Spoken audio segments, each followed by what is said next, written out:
our August meeting.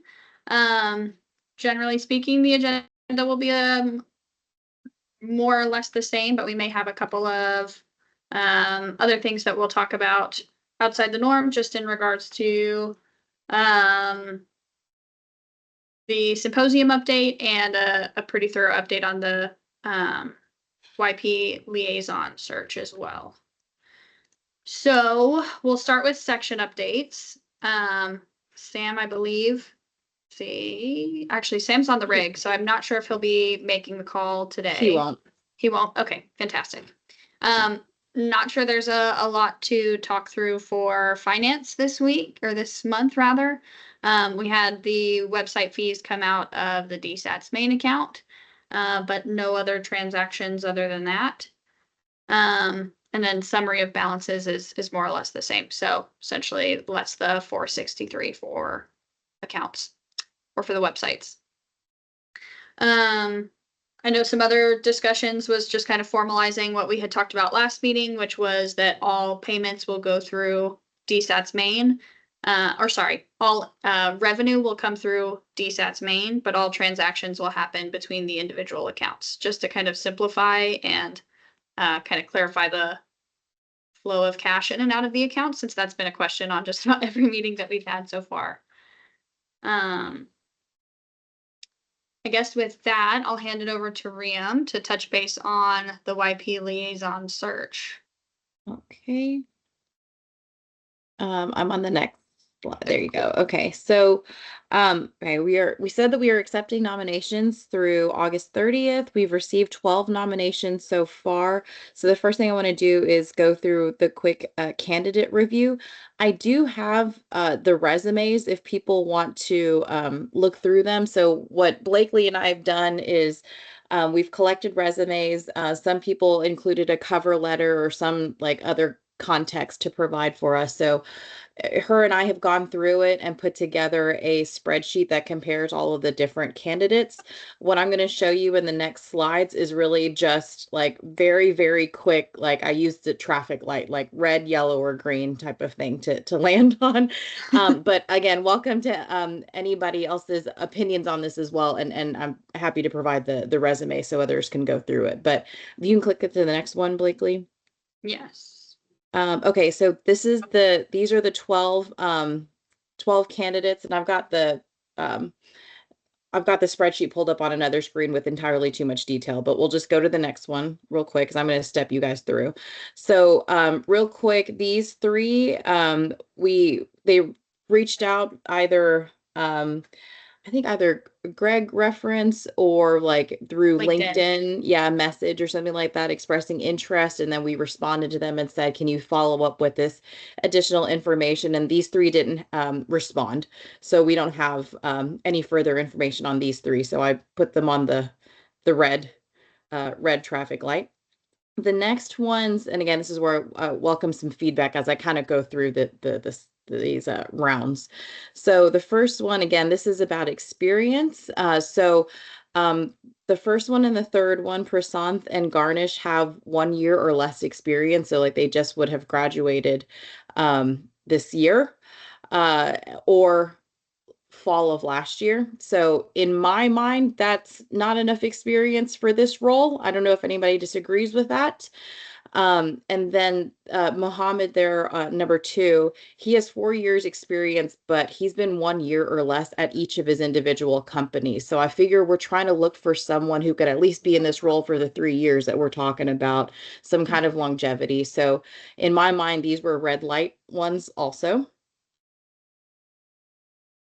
And then for the next round are my yellow lights. Y is next to them. So number 5 for Rohit, he has 2 years of experience, but he's with Reliance Industries, and he, I believe, interned there as well, and which is a notable company in India. So again, this is the 2 years experience. Is that long enough, or is it not long enough? Kind of for us to think about. Tawhid, he is in Nigeria. 1 year of experience with Tolkien Energy Exploration and Production. They're a very, very small outfit out of Nigeria. He's a well site engineer, and like, you know, I checked out these different companies and went to their websites. And when I went to theirs, like his face and his picture are like on the website, like our team. So like, again, small company. So Yes. not sure if that's enough breadth to be able to be in this role. On the other end, we've got Jeff Walker, which some of us are experienced working with because he's contributing to the DSATS symposium. He's on the other end of the spectrum, 10 years experience. I don't know if that's too much to be considered a YP, or do we really even care because he's going to be the one facilitating all of the networking. So maybe that's a good thing. Plus, he works for BP. Plus, he has prior experience working at NOV. So maybe he's a green light. The only reason I put yellow was like he was on completely the other end of the spectrum as far as like years of experience. I did ask this question at one point because I went to a YP event and was like, I'm too old to be here now. Apparently 35 is the cutoff. So There you until go. you're Okay. 35, you're still a YP in SPE's eyes. There you go. There you go. Yeah. Yeah. Okay. So maybe he goes in the green then. Okay. And then the next round are my green lights. And so Shara Lampos, located in Germany, working for Weatherford, less than a year with Weatherford, but Drillbotics team lead. So already heavily involved from an academic and Drillbotics perspective with DSAT. So he would, you know, jump right in.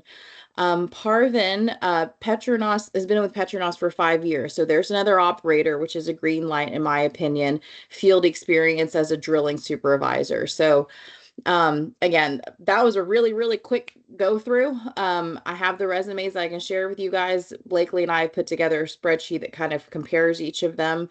But with that, I'll just open up to feedback on the candidate review, because the next slide is then asking, excuse me, the next slide is then asking, okay, based on what we all think about these candidates, what are the next steps then? Scheduling the interviews, and then what our selection process is going to be, and that kind of thing. So I'll open it up to anybody for feedback.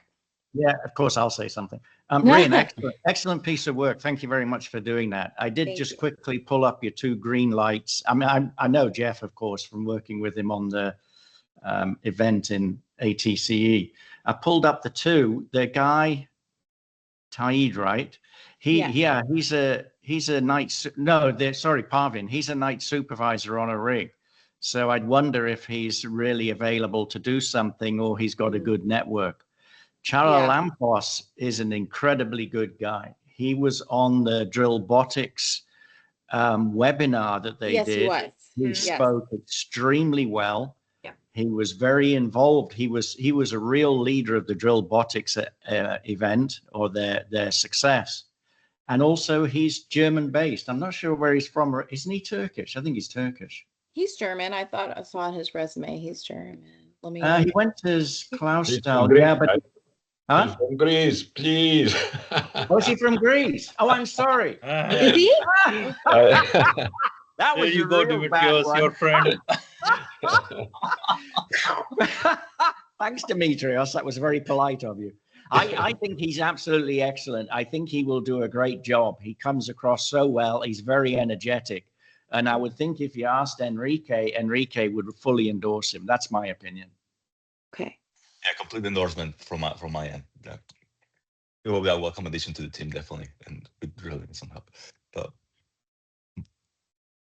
okay. I agree with John. I think I've interacted with him. Charlie, I think he goes by Charlie. Really good, lot of enthusiasm. He's a pretty active. He posts actively on LinkedIn too about what the Drillbotics team is doing, and they've got a group going in their university. The only thing I struggle with, maybe not struggle, right? The big plus for Praveen is he's coming from an operator. But I don't know if that makes a big difference for the young professional role. He's been very vocal too. Like he's reached out multiple times to make sure like that we have all of his information and to see if we could set up an interview. So he is like actively kind of reaching out to try to follow up and see what the process looks like. So that I think speaks for, it should at least be in the interview round, I suppose. Yeah. Yeah. But really nice work, Riam. I like how you presented it. Thank you. Thanks. Agreed. I mean, when we look at that spreadsheet, it's so much information. So I'm so glad that you boiled all this down. This is fantastic. It's way Don't easier worry. to look at this, and like the kind of progression that you did was really helpful too. Okay, so the next steps, right? Yeah, these are more questions, not statements. So Okay. they are questions. You can go to the next slide. Okay. It's essentially what's like, who should we schedule interviews with, and what will our, like, who wants to be part of those interviews? What does our selection process look like? Meaning, like, what kind of traits are we looking for? I think we all kind of know the unwritten type of things to look for, soft skills type of stuff, ability to network, and then timeline. When do we need to decide by, and when will we announce, that kind of thing. So are we in agreement that as far as interviewing, it sounds like Jeff, Shara Lampos, and I'm sorry, I'm totally butchering his name. And then Parvin. Does anybody know how to say his name? Haralabos. Shara Lampos. Okay. Okay. And Parvin.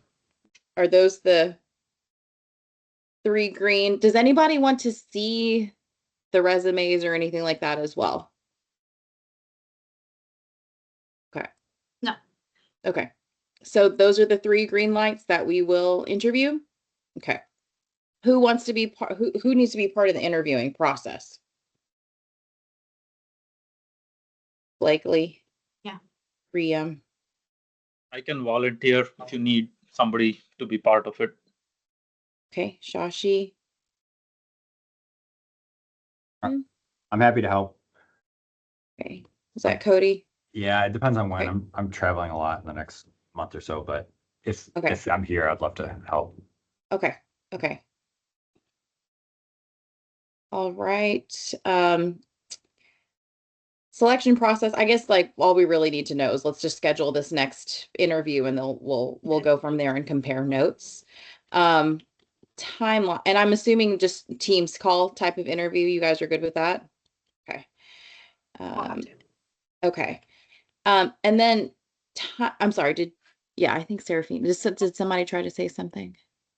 Seraphine, do you Yeah, have a just question? one comment. I don't think it needs to be, I don't think it's a showstopper, but, and I'm not sure what would be the scope of the work that the license would do, but Praveen is based in Malaysia, right? So it's incredibly hard to make any meetings in case he needs to discuss something, for example, right, between US and Malaysia due to the time difference. So it has to be super early. So it's I don't think that's a showstopper, but it's something maybe to ask him how he's planning to do that, because it will be in the middle of the night for him, like meetings, like this meeting even would be very late. So. Right. That's a good point. Yes. He's the night supervisor. Maybe it would work well, Yeah, I mean, if he's doing that during the night when he's working, that's okay. But I mean, night for him is day for us, Yeah. But that's just on his rotation, I guess, is the point, Yeah. that we'd have to be very flexible with Yeah, okay. kind of meetings and everything. And Robert made a point too, is like how they'll interact with the other YPs from the different technical sections. Did you have anything else, I guess? No, really just kind of thinking in terms of, okay, so they're applying for this position, right? And it's liaison. So what are their thoughts on how they're going to approach it? That's all. Oh, yeah. Yeah. And I think that'll be kind of one of the questions that will come out through the interviews, yeah. right? Yeah. Exactly. Because when we sent out the follow-up emails or LinkedIn messages to them, we had kind of those like 5 goals we talked about in previous meetings, I think we had touched on, and some of them in their responses to us had tried to they were definitely being intentional to say, oh yeah, I want to, bridge gap between young professionals and help with education. And so I think we'll get some good responses there. Yeah. Yeah. Good. And again, also just a great presentation there. Good job. Thank you. breeze right through. Yeah, I think one thing that's important is to feel them out and see if you can be certain that they are committing to being active in the role. There are some people who love to sign up for committees and things because they put it on their LinkedIn profile, they put it to tell other people, but they do nothing. All they're doing is looking to have a title. So these guys look good. I mean, when I look at their CVs, and the guy Pravin is also, he's got an MSc in drilling engineering or whatever. So he's a well-educated guy who happens to be doing a cycle on the rig. So they look, all three look very good. But I would just be certain they are going to commit. And of course, his time zone is an issue, but I've found people from that time zone who get up in the middle of the night and attend stuff because they want to commit to it. Well, And it's not just to be- attending stuff here, John. I'm sorry to jump in, Riam. It's they have to be reaching out elsewhere other than just to us. That's the whole point of this. So Correct. their activity will be partly in, hopefully partly in the Far East, hopefully partly in Middle East and Europe as well as Americas. So it is quite a cross-border thing. And somebody that's very active, that they all, like you say, they all look very good. And I like somebody that's active and planning to be active. I guess that's where my question was leading in terms of interviewing them. I would be happy to interview them as well, but I'll be traveling quite a bit. My time's kind of stretched, so I hate to bog people down with my time commitments. I'll put you on as optional for these as we schedule, and if you can join, then you can join, Robert. How's Okay, that? great. Okay. And Cody, I'll do the same with you too, because I know you have a heavy travel schedule too. I do have a question. Is this role, is it 3 years also? So we're looking for that commit. Okay. 3 years. I guess maybe a thought, I mean, this is a new role for us, right? Should Yeah. we have 2 people fill the role so we span time zones instead of 1? Can we do co-chairs? Yeah, something like that. Makes it easier from like a time commitment perspective, I guess, as well. And it'll also give us a chance to see them in action, and maybe going back to John, your comment, see which one truly steps up, and we kind of make a decision at that time. Yeah. Demetrius? That's for the term. I think all the officers, the term is 1 year with a maximum up to 3 years. And Robert clarified that in one of the nominating committee cycles, So okay. once you come in, it's not that you commit for 3 years, Okay. Okay. I didn't know that. Okay. I like the idea of the co-chairs though, especially if one of the goals is to improve engagement across the globe. Then you've got multiple, I mean, Jeff is in the US, Charlambo's in Germany, and then you've got Parvin who's in Malaysia. So they're spanning all the different time zones. That's not a bad idea, Shashi. I didn't know that was allowed. Yeah. How come I didn't get a co-chair? I'm just kidding. Yeah. Nobody offered that to me. Like, wait a second. We figured you'll do such a great job that you don't need any help. Oh, save it. I'm just kidding. I think it's a good option. I think once interviews are over, I think if there's a standout candidate, great. If there's a couple of people that look wonderful, you can't decide, maybe that's a good way to go. Yeah. Cool. That's a great. Good. And Blakely, I'm happy to reach out to them and to do the scheduling of the interviews. And then I'll also be thinking about, I'll have some set interview questions to prepare, and then everyone can chime in with their interview questions as well. I just wanted to make sure we at least have like a set prepared. So we'll do that. Great. Okay. All right. That's all I have. Anybody else have? Oh, actually, timeline. Sorry. When do we need to make the decision by? Let's kind of work our way backwards. So, when do we need to? When are we announcing? I think you said this to me already, Blakely, and I forgot.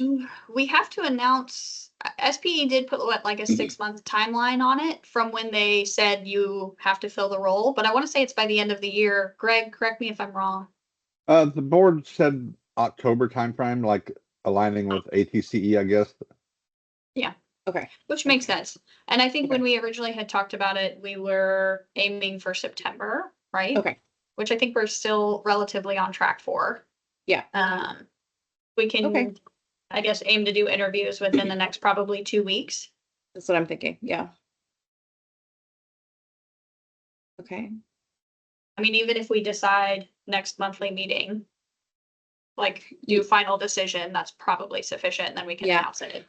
I would like to, like, leading into next month's meeting, perhaps have like a pre-meeting, like a 30-minute or something with the people who are interviewing for us all to compare notes. So that when we come into, so that when we come into this meeting next month, then it's like the quick red light, green light, yellow light thing that we can do. Yeah, agreed. Okay. I think the Okay. goal for next meeting, it should be more like confirmation. The Yeah. interview team should be pretty well aligned, and then it's just does everyone agree? Great. Okay. Okay. Makes sense. That would be perfect. Okay. Also, just kudos to you, Riam, because within whatever, like a 15-minute timeline, you like led us all through this discussion and we made decisions. So Yay! crushed it. Crushed it. Okay. Thank you. Yes. All right. Handing it back over to you, Blakely. Perfect. Thank you. And we still have Matt on the call, which is good. Matt, I don't know if you wanted to touch on what we had talked about from a DWIS perspective really quickly. I don't think we have much in terms of subcommittee updates this month because we wanted to talk symposium.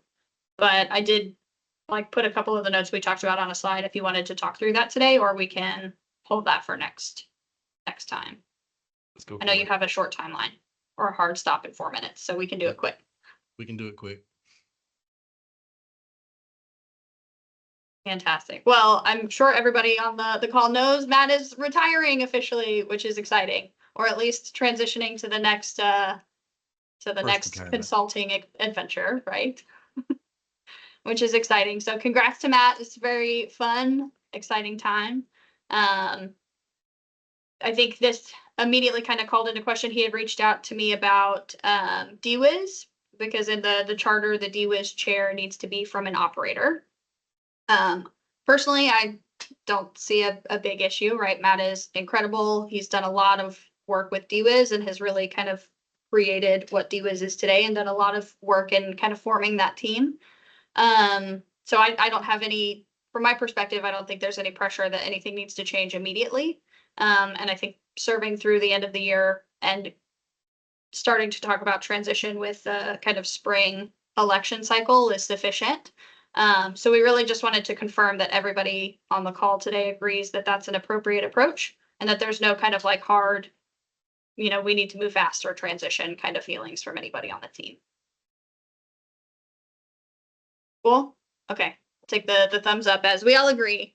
Matt, I don't know if you wanted to kind of speak or talk through anything. No, I mean, we'll bring up the topic of, is that a typo? I mean, the thing we had talked about was 2026. Yes. 2025 would put us on a, okay, good deal. Yeah, that's correct. We'll be reaching out and recruiting more operators onto the board to see what we can generate in terms of a smooth transition. Yes. That's right. So no immediate action, just wanted to confirm everyone was aligned there. Careful. Okay, so then moving on just to talking about upcoming events, which is really just, we'll talk a little bit about the DSATS symposium. See, Rodika just said the B&V meeting is upcoming on the 20th. I'll add that to the slides before we kind of finalize them. And maybe even Greg, we can send out an email about the B&V meeting that's upcoming. Sure. Thank you. It's I wanted to share with the board, so it's not open for like community call. So Okay. this is during the meeting, so I'm not so sure if we can open for everyone because I have not talked, but I think we can extend the invitation to the board members if someone would like to join. Sure. To open it, I have to discuss with the presenter. So, oh, fair. Okay. Yes. Fair. Yeah, but thank you. Yeah, no problem. Okay, so Greg, scratch that. We will not send it out to the group at large, but we'll I don't know if we have, Greg, do you have an email list just for board and officers? I don't. I just have, it goes out to all DSATS members. I do have one for officers, but it goes out to all technical section officers, not just DSATS. So Okay. I can do it myself if you want. I can check on the meeting call and send, but I didn't want to spam all the emails if people are not interested. So that's why I said if someone is of interest, they can contact me and I forward the invitation. But I can send to everyone if you want that. It's fine. I mean, if I don't mind the email by any stretch. I'd rather, I guess, like know when the meetings are, just so I can kind of learn a little bit more about everything that's going on than not. Okay, then I will send for the next meeting for the next week. This one, since we have an external presenting, and now I have to leave. No worries. Thank you for joining. I appreciate it. Goodbye. Demetrios, you had something to say? Yeah, I mean, we do have the emails of all the board, subcommittee leads and officers, so it's trivial to create a group in Outlook, a distribution list, basically, to send an email, an invitation, whatever, just to DSATS subgroups, whether that means board, officers, or subcommittee chairs, that there is a spreadsheet, basically. I think Sam has the latest version that has the emails of all of us. And yeah. who can Well, build and it's that. on the membership dashboard as well, where we can just grab all of the board and officer email addresses too. Right. Yeah. I mean, to the extent that all of us are registered in the website and we have updated our SP membership, you can go that way. But there is a chance that some of us haven't done that, Fair. So the email list, I think, is probably the most complete, the best chance of getting everybody's email, Okay. Is Same that with something, Sam. Rian, Same that with you Sam. have? You said Sam may have it? Yeah. I have an older version. I'm not sure I have the latest emails, but Sam should have it, Yeah, I do. Because I mean, even for every meeting, I always have a list of all the officers and boards, and I kind of check as we go along because I'm still trying to match people's names to their titles. So that's kind of my only exercise thing. But I'm sure I can put it together. Yes. So we just need the email list for the officers and board. That's what we're asking for? Yeah, so that invitation for the meeting that Rodica mentioned. Yeah, exactly.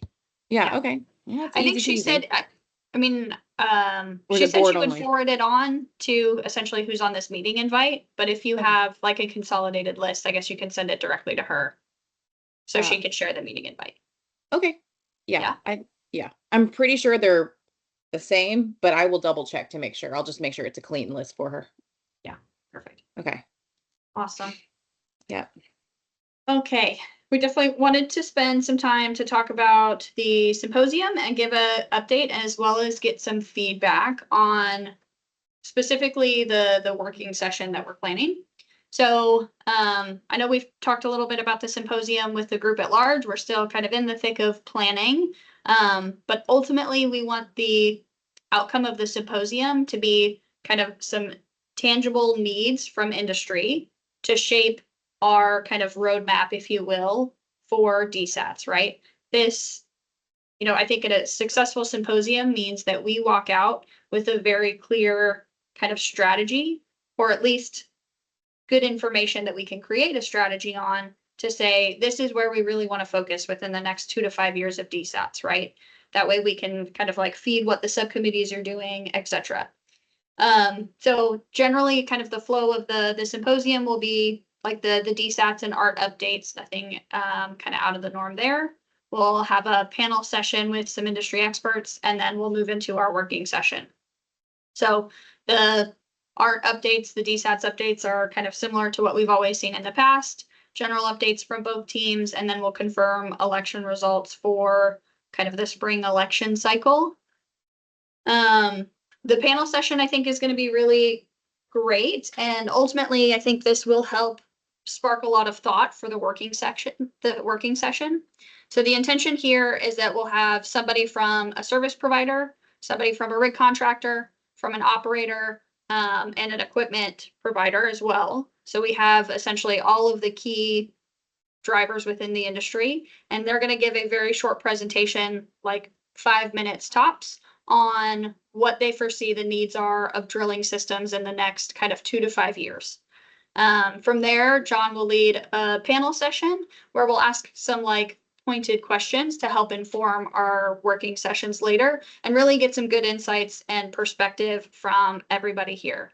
The one person I will say that's not confirmed as a speaker on this list right now is Jason Garr. We're still trying to get him to confirm, so that the operator, I guess, representative may change, but we're really hoping to make sure that Jason could be there. So I think this will be a really exciting piece of the symposium that should help draw, I think, some more folks as well. Then we will break into groups, and essentially we'll, similar to the digital forum last year, if you guys were there, we will split into kind of those round tables, and then we'll have kind of facilitator-led discussions around specific questions that we will review here today. So similar to the forum, essentially it'll be like everybody at the table doing an activity, and we'll summarize the output at the end.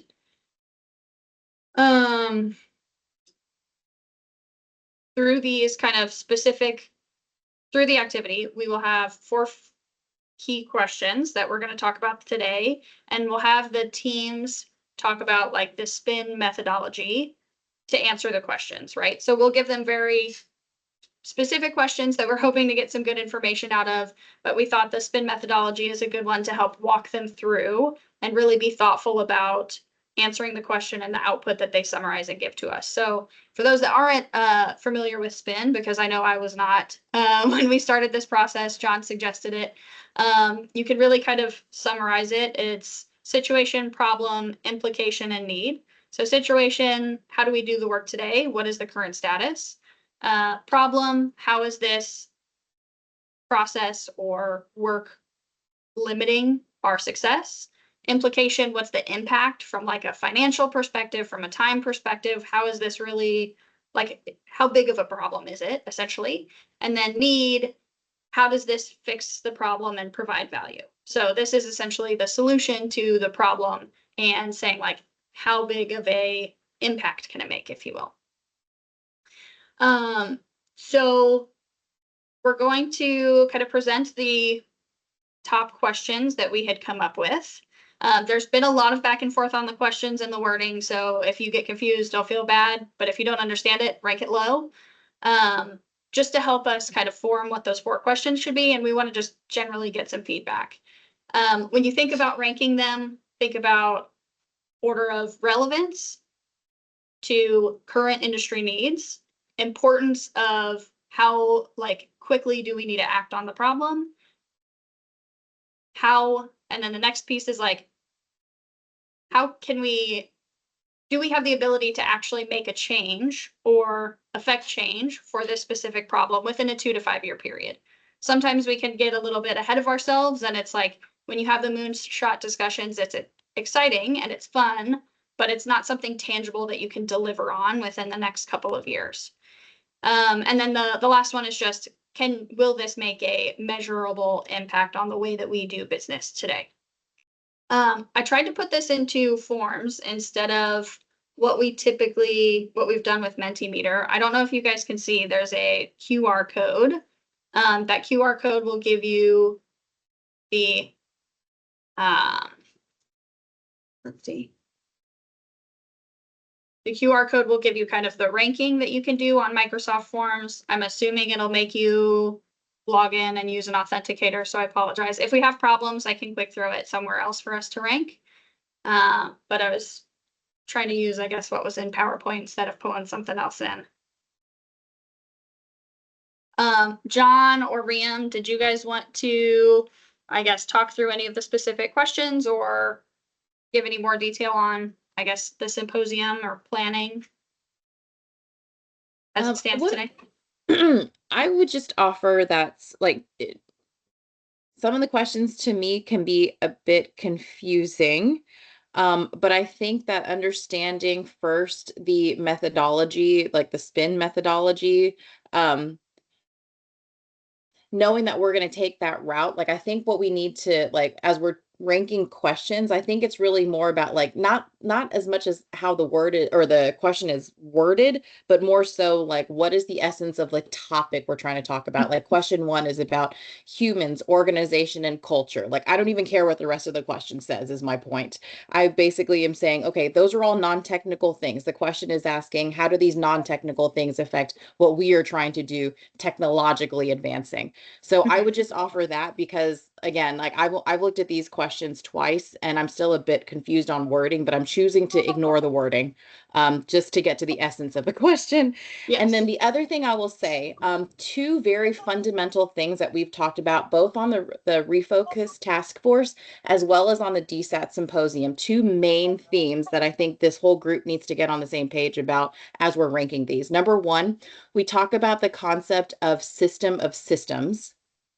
I don't know if that has meaning to everyone on this call, but I'm hoping that it does, because these questions are related to that concept. I'm gonna pause that for a second of like trying to define it, because it's a big thing. But that's one concept we're kind of thinking big about, and that did come out, like I learned about that from the symposium, not the symposium, excuse me, the forum last October. The other concept is life cycle of the well.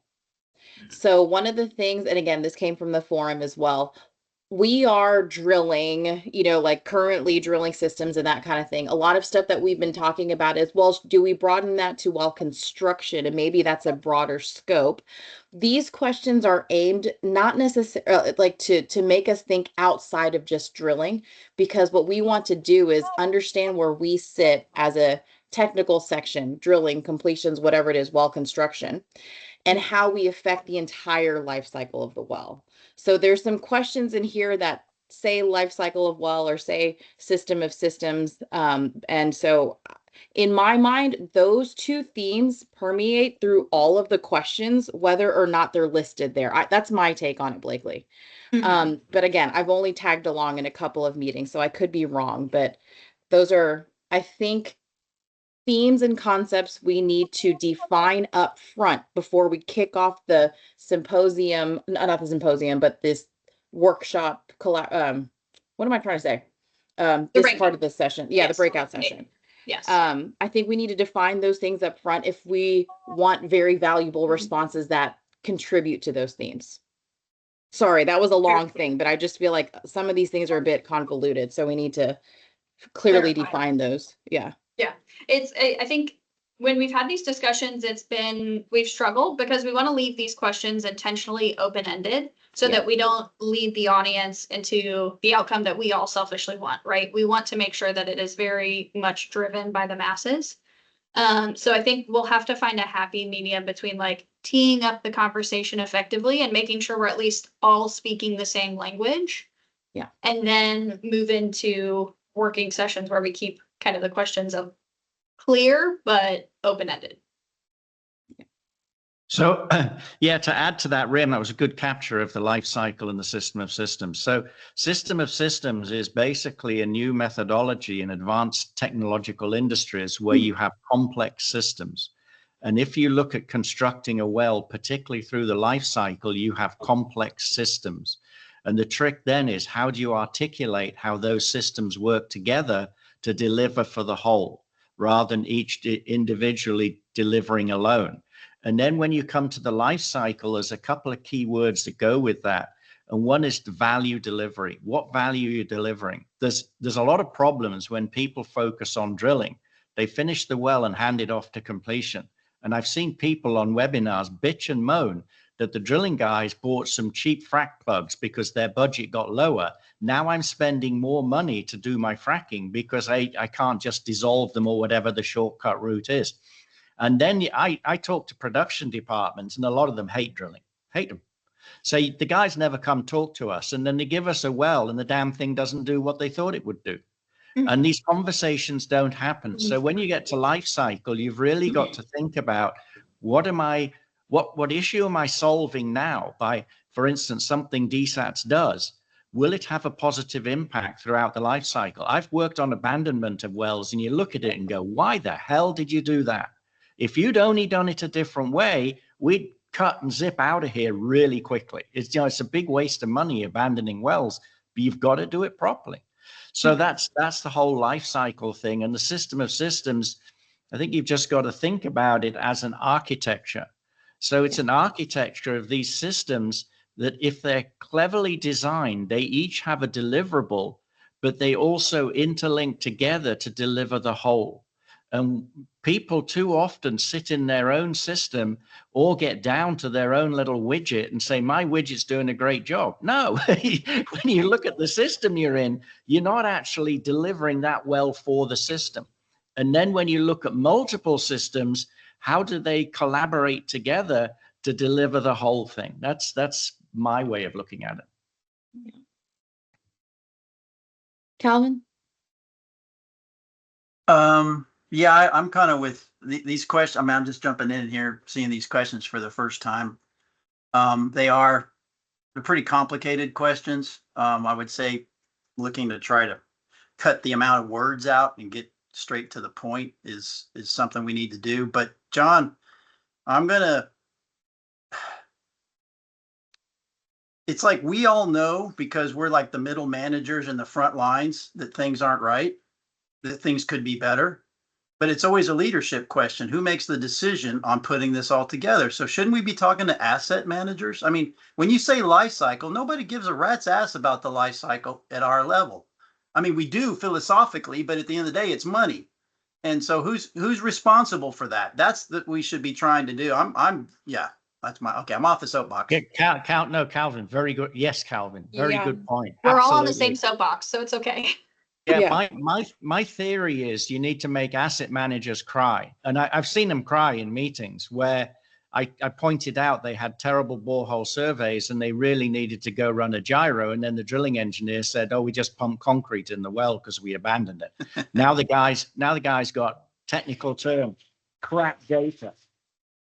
And with that crap data, he's got to live with it forever. And when you talk to him about reservoir pressures, he looks at it and, I've got plus or minus 12 meters vertical uncertainty and I really want less than 1. Well, he's up a creek without a paddle already.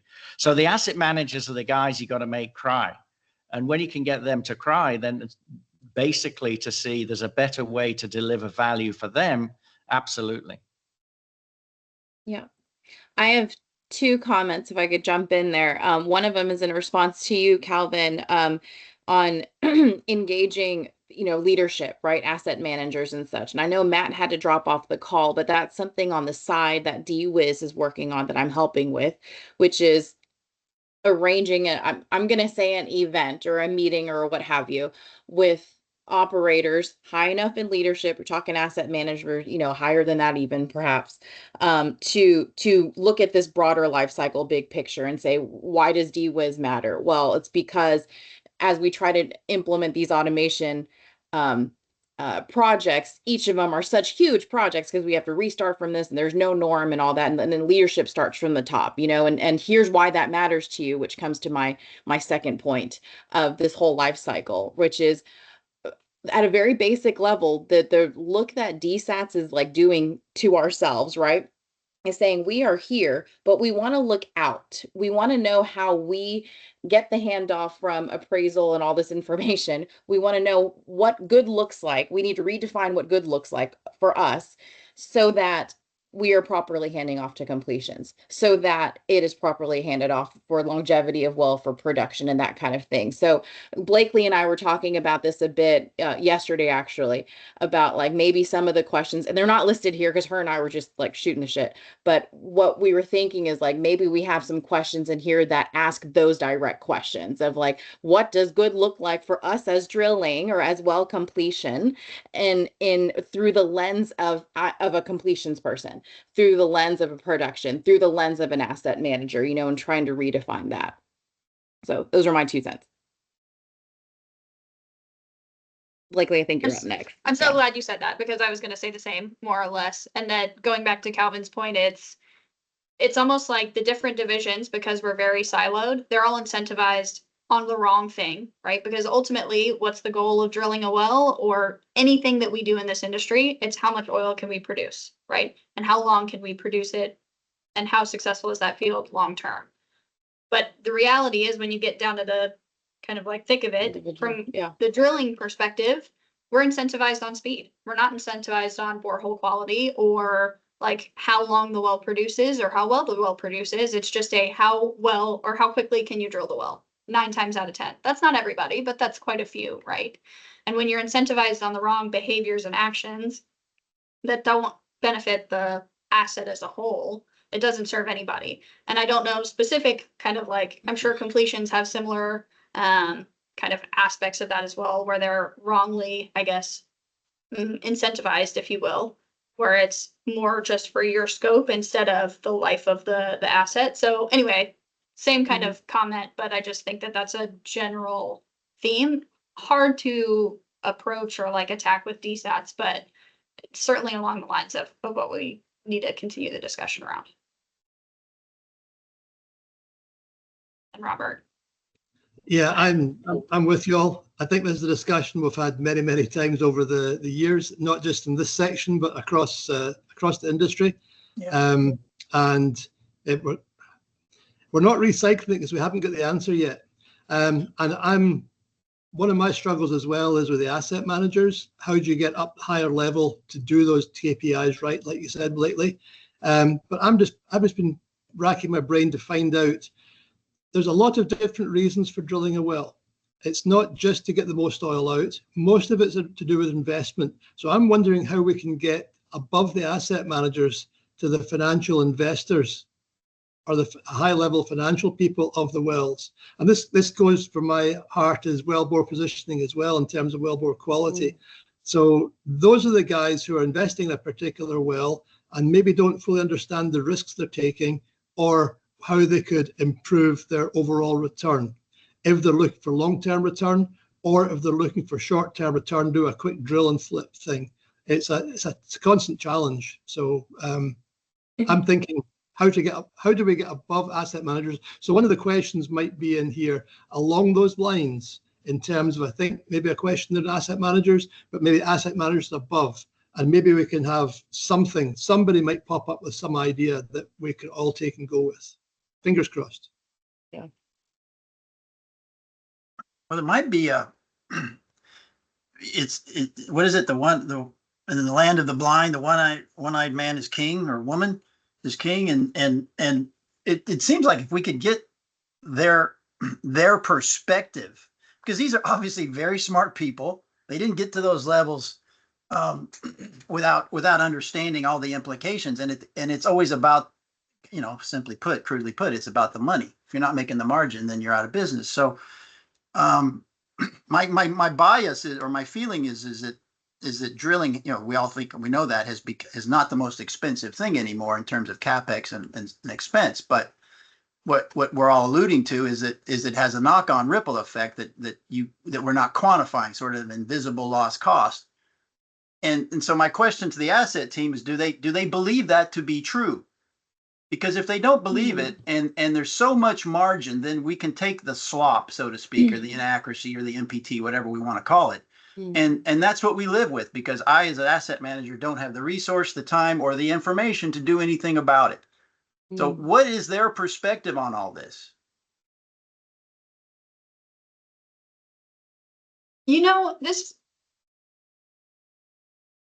is it worth adding someone to the panel that is Just wondering, like asset focused? I would love to. I honestly, I don't know who, but I feel like that would be a really interesting addition just because of everything we've just talked about. Yeah. Or could you move up a level and find an oil and gas investor? Yes. Well, yeah.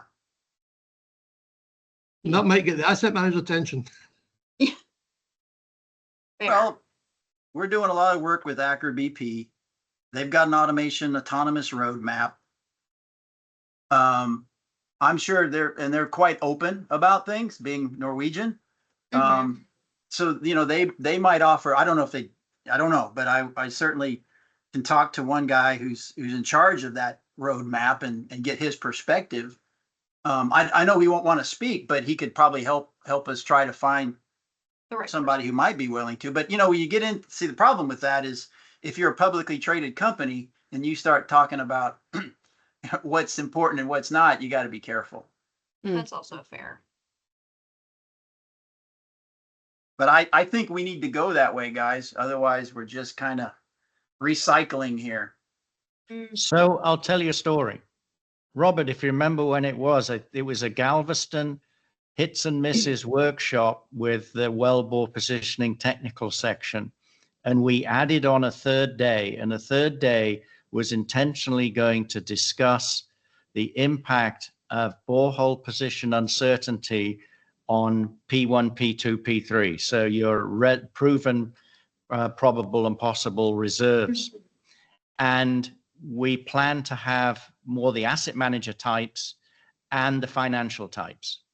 And we started talking to people to get it together. Essentially, after a lot of phone calls and things, we realized the financial types didn't want to come and talk about it.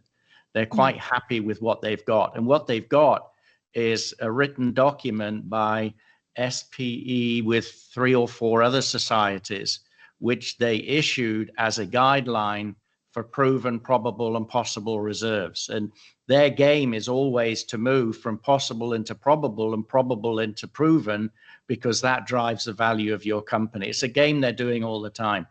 And they really don't want to come and expose what the uncertainties are in their numbers. When you talk to subsurface modelers, they're kind of proud that they deal with uncertainty all the time. They're making shit up as they go along, right? But then, well, I've sat with some. I've had Steve Grinrod come in and do a SAG correction to a borehole survey. And I've sat next to the geologist when he put it into his software, and he turned to me and said, my fault disappeared.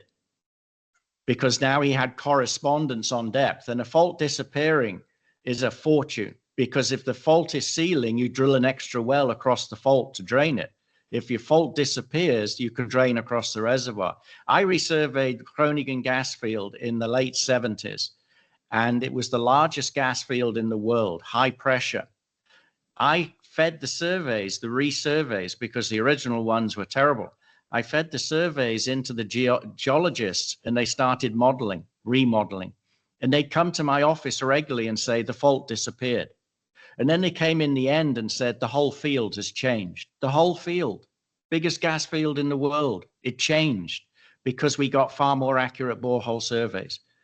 But these are one-hit wonders. It's not, the industry doesn't properly recognize this. When I talked with Adrian Ledros, who is a real leader in borehole survey error modeling, right? And Adrian says he can never get to talk to the asset manager. The drilling departments won't let him. The drilling departments won't let him. And he said to me, how do you get to talk to them? I said, I walk down the corridor, knock on their door and go in and have a conversation. But, you know, I'm a crazy guy who's facilitating workshops and process improvement, and normally signed on by the manager. And he, unfortunately, he's a service company guy coming in to educate them and inform them. And he's a top level guy for doing that. And they won't let him get to the people he needs to talk to. And also, look, you guys, you produce these borehole surveys, right? They're tabulations and they got 2 decimal places. So the guy receiving it in geology looks at it and assumes it's highly accurate. When I went to university, if you had plus or minus 12 meters spread on your data, you could not do 2 decimal places. You get shot. Yeah. But the industry does 2 decimal places. The other thing is, it's crazy. These service companies produce these tabulations, and at the top it says the ISC WSA error model. Here's your ellipses, north and east, right, Robert, and TVD. And you look at it, I go read that. And I talk to the drilling engineer, he never looks at it. He never looks at it. And he doesn't go to the geologist and say, by the way, the TVD uncertainty is plus or minus 12 meters. So John, two things. Number one, the definition of the meter has changed since you and I were at university. Be nice. Number two, the other thing that crosses my mind again, and this is, I guess we're wandering off topic, I guess, here, but we're hopefully publishing the RP78 recommended practice in borehole surveying later on in the year. And I was hoping to get a special session in SPE this year for that. It was turned down. But What? I think I'm just wondering if we can, whether it's just the wellbore positioning or whether other groups can help spin off that in terms of pointing out the implications of following those processes for asset value and the risk quantification. So that's a separate question altogether. But yeah, we've kind of wandered off, I'm afraid, a bit. Sorry, Blakely, in terms of what the questions are. No, Yeah, that's so- okay. I think this is all good and necessary discussion because we've had like a few meetings to talk about these questions this week. And I feel like every single one, we're kind of getting into the weeds. And from my perspective, I think the questions may need to change just to make sure the output that we get is valuable and what we want. So I'm happy that we've kind of like spurred into a different discussion because I think it's all valuable. Yeah. Yes, I but- mean, couple of so back to the questions. I think your idea of ranking the questions are important because that helps see what areas people think are important for DSATS to focus on, right? And I think you've probably, I can't read all the questions. Like you said, there are a lot of words in there. I think maybe focusing that in terms of here are the topics that are important, and are there some questions there that we can word differently to really spark the answers in terms of what might make a difference. Yeah, I think on the questions, Robert, the thing to remember is the output is not to be a solution to the issue. The output is to become an input to DSATS saying, hey, we see that this is worthwhile to actually go and resolve and, you know, give it to you as an objective to design how you can go and get people to solve it. The second That's right. thing, the second thing is we just had a forum for 2026 approved. It'll be around Houston, so Galveston or Montgomery. It'll be May. I've just got 3 weeks listed by Gail. It'll be in May or early June. And the title is Engineering the Future, How to Get More Life Cycle Value from Well Construction. And we're starting to design the committee now, a core group, and then expand it out. And we're brainstorming getting people who really understand life cycle to be the key players in that. So I like that. I like that a lot. So going to this sort of this question and the theme and the name change that we're discussing, this well construction thing. I wonder if you know, if we take an extreme position in the sense, are we the forward recon folks trying to lead or at least, you know, shout on our soapbox that this issue about stranded reserves, you know, being economical with our assets and sustainable with our assets, the only way we're going to get there, I say the only way, but yeah, is automation. And what's stopping us from doing that is this lack of recognition of life cycle and the ramifications of poorly designed projects. Does that make sense? I think that if you recognize the life cycle value that you are driving, you have an upside to the implementation. But then the question, Implementation of what? Whatever technology implementation or whatever you're doing. And the quid pro quo on that is that your customer has to understand that he is getting more life cycle value and be willing to pay for that. Matt Isbell always talks about business needs, and he sees that as being one of the key drivers of success for DSATS choosing what it's going to work on. Agreed. If there's an identified business need and you can I think you have to communicate that as well, then people will pick up on what you're doing. But the business need may need articulating because it's not necessarily going faster. I mean, today, microtortuosity in laterals is an issue. And if you can do something that improves that, measure it, demonstrate it, prove that it does add more value, you've got a winner. Well, I'll just say, my last comment is, and I'm not intimately involved with this. This is more secondhand information, but again, in Norway, you know, that country's economic livelihood depends on its natural resources and its oil and gas. They're hit their hit ratio, success ratio is getting smaller. And what they do find is getting a lot smaller. And it's, I guess the word is stranded reserves. And from what I understand is that there's a cabal of people working on this idea of how can we get these stranded, it's a 10-year, 15-year kind of projection, but you want to talk about a business need. How are they going to be able to recover these stranded reserves that right now are uneconomical? And you have to think that automation is a big part of that. And I think for me, that's a forward vision type of project that needs to be made public, and we can use that to break down these micro, tortuosity small business needs for people to get an understanding what the bigger picture is. Maybe that's a bridge too far. No, I think that's very good. And I think as well, you deal with Aker BP, they're outstanding. I mean, they're an outstanding company that wants to change everything and really transform themselves. They're a step ahead. Equinor, I feel, is behind them, but still pretty darn progressive. I think I'll give you another statistic. Rystad published last year, 2024, that by 2030, we need to add 56 million barrels a day of production to offset depletion. I was in a conversation with some real big gurus the other day. I mean, big boys, right? And they're talking about future oil projections, 100 million barrels a day or 95 million barrels a day. It's a swing of 5 million on the outlook. I said, dude, you need 56 million more by 2030 to fill the gap of depletion. And they said, what's depletion? I went, holy shit. These are people who are publishing this stuff out to the world, and they haven't taken that into account. Now, Rystad did say that there are a lot of projects that have potential FIDs coming in that if people recognize this oil's needed, they can go trigger them. So there's some exceptional stuff out there that can be done, but you've got to deliver more value, in my opinion. And you got to go to this life cycle value. That's where you'll get this 56 million. And don't forget, the other thing is brownfields. I don't know how many of you have dealt with brownfields, but that is a fun game.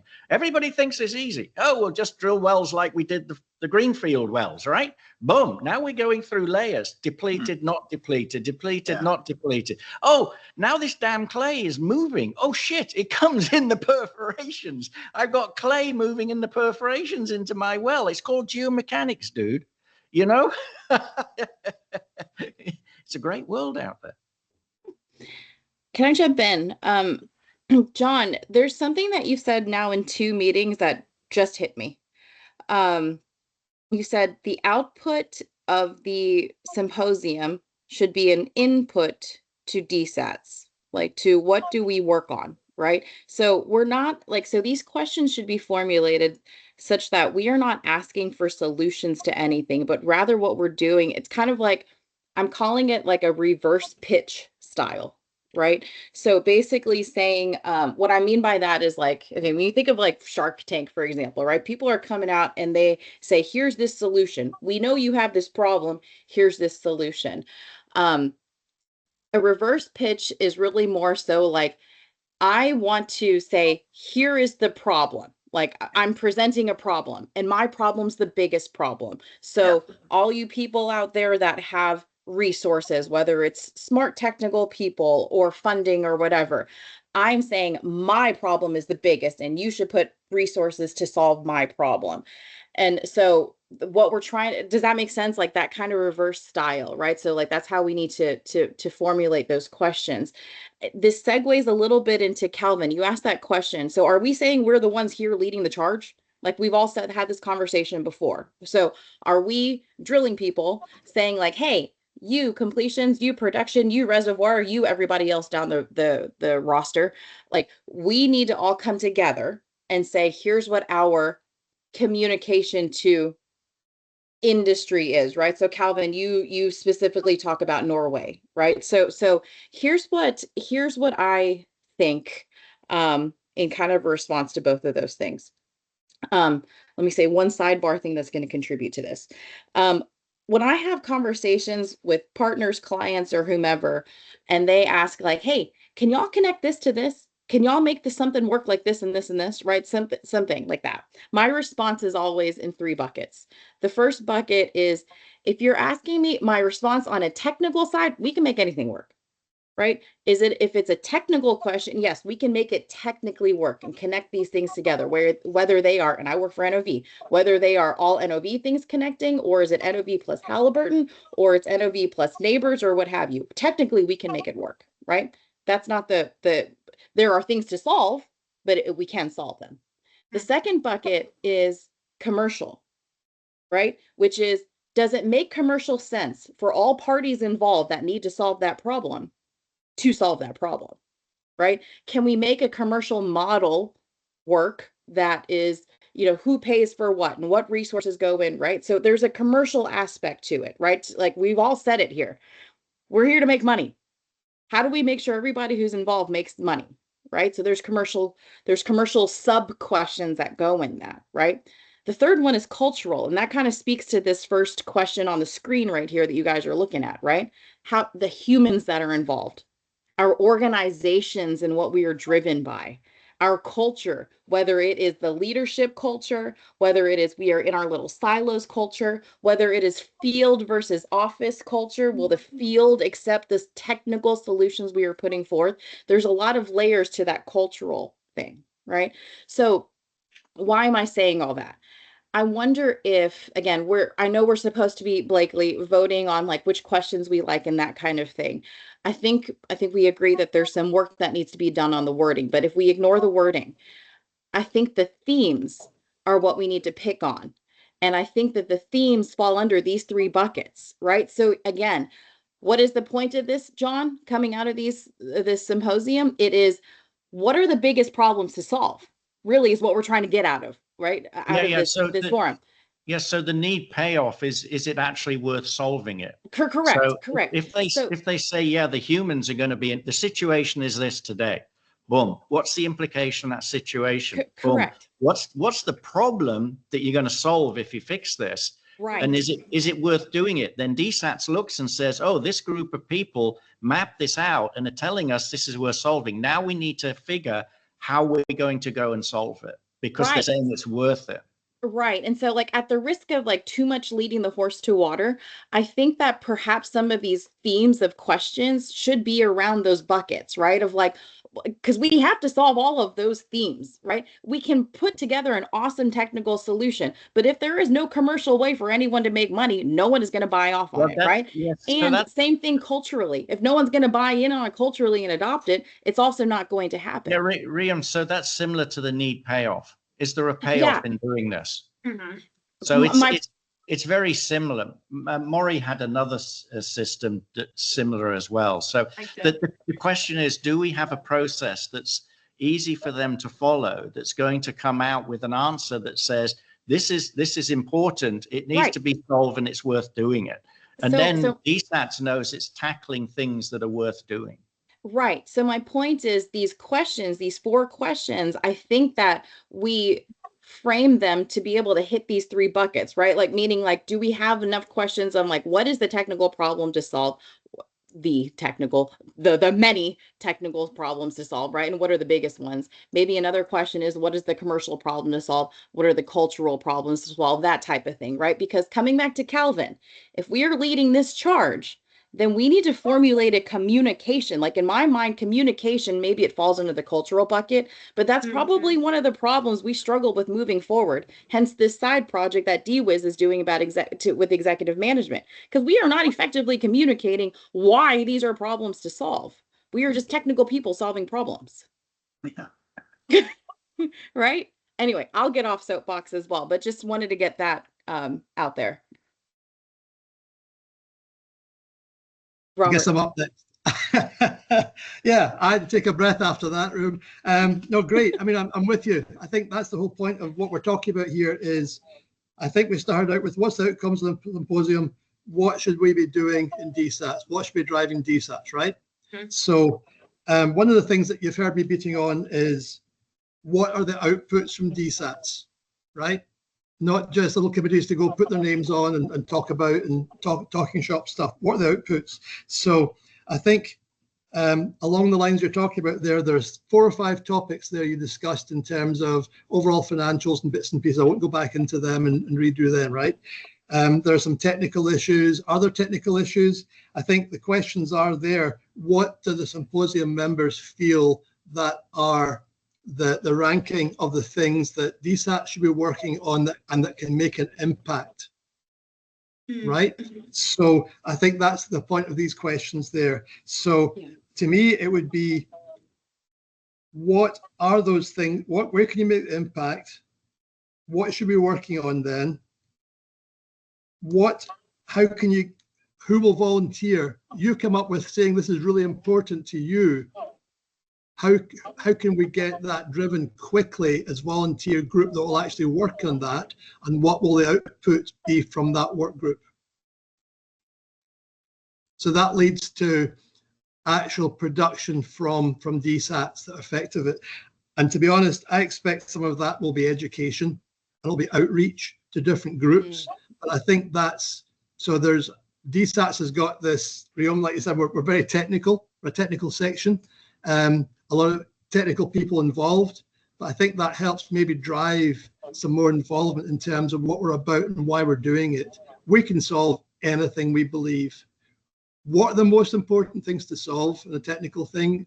That's one stream, right? So we've got things like DWIS that are helping along that kind of line. What about the other things? So that's where I'm going there. I don't know if I went around the circles there. Robert, that's a different approach than the one we took. We've been brainstorming this now for 2 or 3 months. The idea was to have themes, to have them work along a theme. That's where this originally started. Then we built the questions around the theme. And then we said the questions have to be open questions. We don't want to direct them to an answer. We want them to explore it. And then we said the SPIN methodology, which is actually a selling methodology. The SPIN methodology is a way to have a guided process and put people at tables to lead them through it, to come out with these things are important. Or they might look at a theme and say, no, it's just not important. The situation is fine. There's no implications on it, et cetera, et cetera. I think if you go the route you're talking about, it sounds like they're going to make a shopping list and tell DSATS, you need to go this, this, this, this, and this. And that's not what we were aiming for. We were aiming for guidance. We've got 2 hours with groups of people, no less than 2 hours, because there's two sessions, right? So there's the half hour for DSATS update. There's 45 minutes or something for the presentations and the panel debate. And then there's a couple hours to work through these items. And we're splitting it into 2 phases with a coffee break. I think if you ask, what's the things DSATS should really work on, it's going to depend who's there, who's telling you the answers. So John, I don't think we're much different. Finish that off there and I'll answer that. One thing I've seen in the industry that has been a total disaster is that a supplier goes into an operator and says, what can I fix for you? And the operator goes, holy shit, I got a real problem with my cuttings. I'll take Calvin. I got a real problem with my cuttings, right? Yeah. Boom. And then he goes off and he invents a solution. The guy comes back and says, hey, I got a solution. What for? Your cuttings problem. Oh, no, that was last week. This week, last night I was woken up in the middle of the night with a broken drill string. That's my problem. And they give such bad input to the suppliers. John, totally. And that's all the case, right? I can give you multiple stories along those lines. But the point is, and we're not that far off. I don't think I'm suggesting anything much different here from what you've done. I'm just reminding us what the output is. And I think where DSATS, is DSATS be a talking shop, or is it going to produce something? Right? No, DSATS. I think that's what we're talking about here. What you're talking about here is, where do people think some of these questions are driving in terms of what DSATS should be doing? Because that's what I heard was outcomes of symposium, what to work on at DSATS. Yeah, but DSATS takes the choice as to what it's going to work on. So it's we're the board. We're the board. We get input from this symposium along the lines of what you're guiding here, right? Yeah, but one of the things is we cannot work on it if you don't have volunteers. So one of the things here will give us an idea of who is willing to volunteer to work on a particular topic, which gives us Yeah, so we hadn't gone that far to ask for that. And I think that that is a hurdle that DSATS needs to cross in deciding what it's going to do. Are the people willing to step on board to do it? Is there someone passionate and with time to lead it? And then it can happen. But when people say, hey, we're going to jump on board, we want to do this, and never show up, you're just wasting your time. That's a simple question towards the end of your sessions, right? It's a matter of the group leaders there are saying, you're passionate about this. Are you prepared to work on a committee towards this goal, right? And then we have to make sure we've got active leaders who will take that thing there and drive it quickly to get the volunteers to do something while they've got that engagement.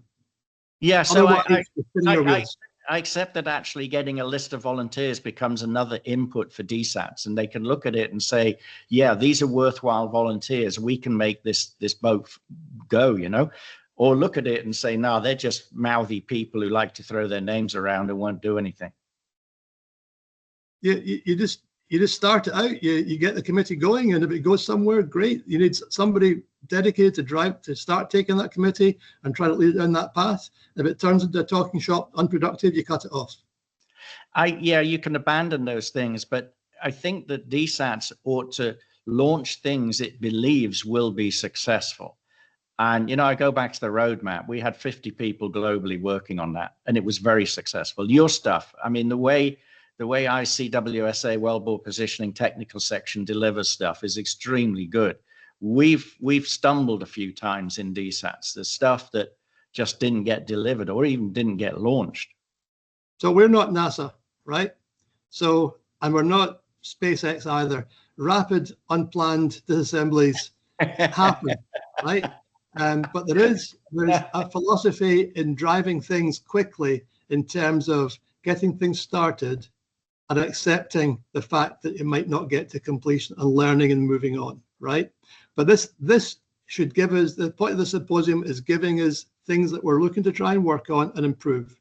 And hopefully it will give us people that are able to work on that as well. And if they're not, it wasn't that worth working on. I take on board that, yeah, good question to ask who's willing to volunteer on it. I'll tell Maury. Unfortunately, Maury, I texted him, something's come up that he couldn't make it, so.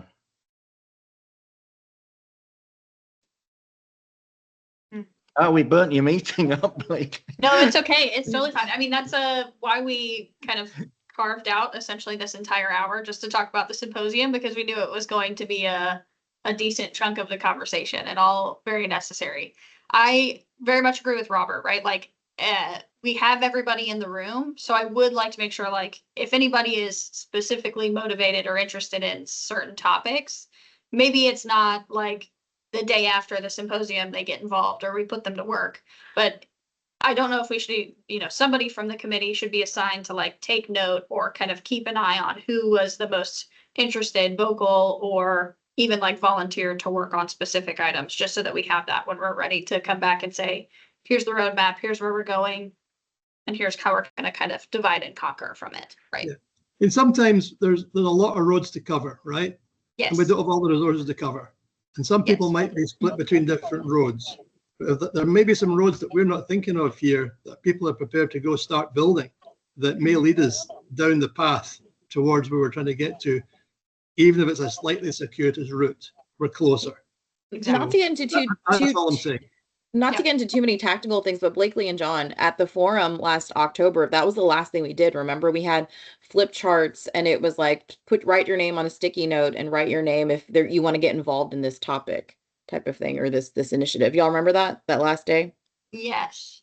At least I do, but where's the action? Like, what has come of it? I don't know. Has anybody? I agree. I understand that, but like we can take the same tactic as my point and do something with it. Yeah. Yeah. And the important thing there is to have somebody lead and say, look, here's a topic. I'm going to take this group and get started. And maybe not the day after, but within a week or two, it's got to happen, or it's just going to founder. You know, I think that's what kind of fell apart from last time, is that there was like a bunch of names, but there wasn't like, here's the lead person of that topic to get that group going. You know, well, I mean, my trade show talk. If I'm bringing someone into a trade show exhibition for the first time, in terms of you want to exhibit, why do you want to exhibit? Who's your audience? Yeah. what's your goal, what's your message to the audience, but also what are you going to do with the leads? You're not there to sell, you're there to follow up on leads and generate those leads to follow up. And the follow up is the important part. Yeah. So back to the forum, Riam. Forums are an event, starts and ends, end of story. You leave it, you're supposed to have improved your knowledge through brainstorming. Previously, we didn't produce output from it, and sometimes people wanted it and there was a vote taken. So there's like 75 people in the room and there's a vote. And if one person votes no, there's no report. And I did that once in Portugal. They nearly shot me. But anyway, I said, no, you're here to brainstorm. The reason is that people will tell more of their secrets if they know it's not being captured and written down. You're not supposed to write things down in forums. I mean, that's the whole policy. So there was no mechanism that forum related to carry on afterwards and do something with it. It was up to individuals. This is DSATS. And so we're having a symposium purposefully under DSATS for DSATS, producing stuff for DSATS to decide what it wants to do with it. The one output from that forum is right on my computer here, and it's going to get submitted on Monday. It's the paper. Don't tell me it's late. Yeah. Well, life cycle data management from portfolio ranking, design concept through plug and abandonment. Yep. And it's Lou Murray, Matt, John Howard, Kadri, and Steve Grinrod. We lost Lisa. She disappeared. I don't know what happened to her. She's not with Chevron anymore. What happened to her? Yeah. She left. Chevron. But that doesn't mean well, anyway, I tried contacting her 2 or 3 times and I ended up leaving voicemails and got no response. So anyway, pity, but anyway. Yeah. So we did something, but normally the forum isn't designed such that output will be acted on unless people put themselves together. The roadmap was an initiative we launched. Actually, well, I launched it with 2 other people and ended up owning the damn thing. But it was an independent initiative that was affiliated with SPE, DSATS, and IADC Art. And back in 2013, you couldn't marry the 2 together. I got my ass chewed out by management and SPE. We don't do that. I said, okay, fine, I'll go on my own, And nowadays you can do stuff together. Yeah.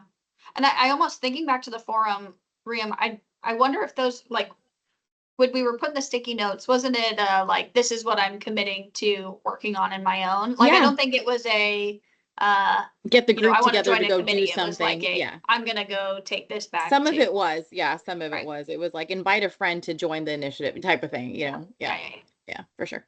But that kind of like you said, structure may work well. That exercise.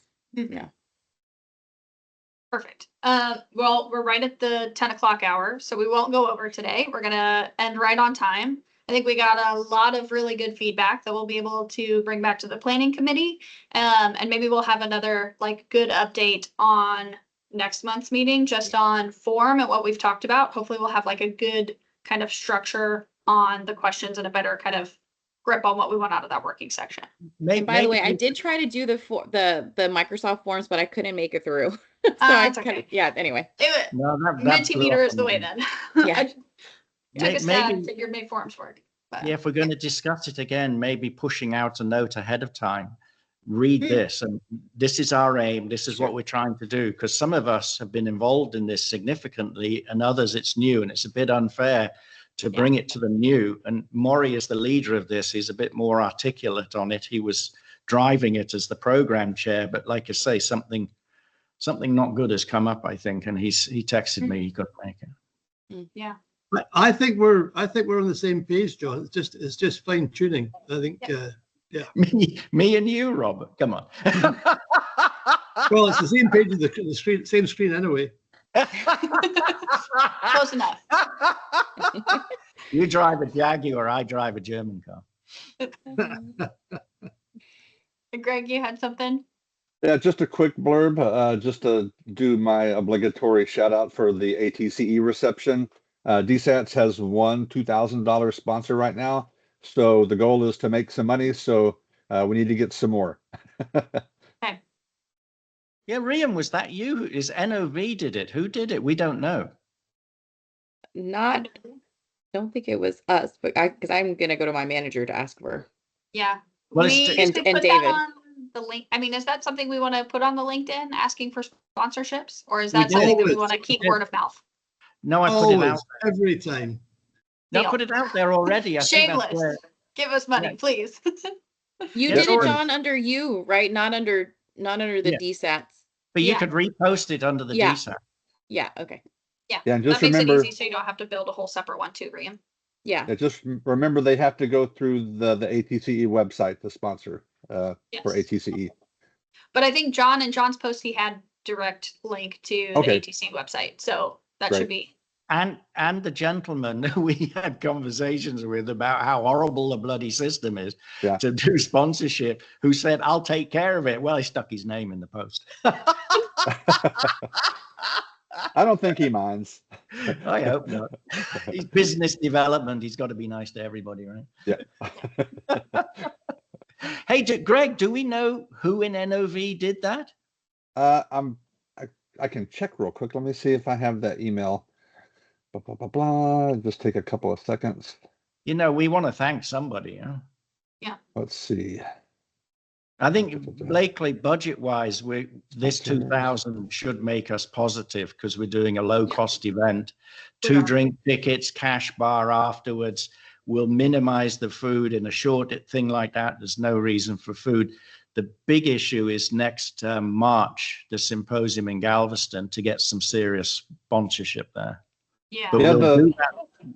The Sorry. event staff replied to a Kirsten Ramirez. Yeah. Okay. She's under David. Yeah. So that would have come from David Reed.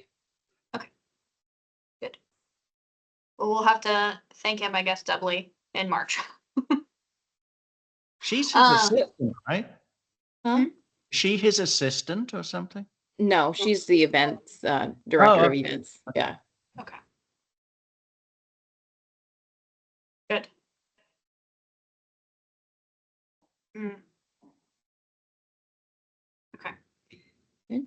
I think that's more or less it for today. I guess Riam will repost that sponsorship for ATCE. But we do also need to start looking for sponsorship. I mean, are we prepared to start pushing for sponsorship for IDCSP, or are we waiting to push that one later on, John? I would wait if we can, well, as we said the other day, if we can get Jason's name soon, that would be a plus. I don't think we want to start pushing it until Stacy has published our write-up, which we basically agreed on now, onto their website, because then we can say it's genuine. Here's the link to the drilling conference website. But we definitely want to do the sponsorship through our own website. So Riam has her hands around that. Just so everybody knows, registration will be through the drilling conference website, because then SPE own the whole cycle of registration. People go up to the desk, get their badge, get into our session. They collect that money. We collect the sponsorship money and we reconcile afterwards between us. Perfect. Okay, good deal. Well, Riam and I will connect after this. We'll make sure that we're all aligned on like next steps and actions. And we'll try, John, to maybe like consolidate all of the discussions we've had here too. So just so that we can synthesize that for Moray, since he wasn't able to join. The only other question that I had, I guess, is more for Moray. Do we have a budget sheet set up for ATC, the reception? Do we need one? We should do one. I did one and then landed the damn job, right? So I did one for the symposium in March. That's well in hand. That's I can right. do one for ATCE. It's a simpler one. Right. I We didn't know should if we do had it. one set up already, though. No, If we don't, we should talk to. I'll do it to help Maury out. Yeah. Okay, perfect. Awesome. All right. Well, thank you guys all so much for the input, the discussion. I think this was super valuable. I'm really excited on kind of direction that we're moving for the symposium. And ultimately, I think that's going to be a really great kind of catalyst for what we do moving forward. Yep. Thanks, you Good. guys. Right. Thank you. Bye. Thank you. Thanks, Bye, everyone. everybody. Bye. Bye.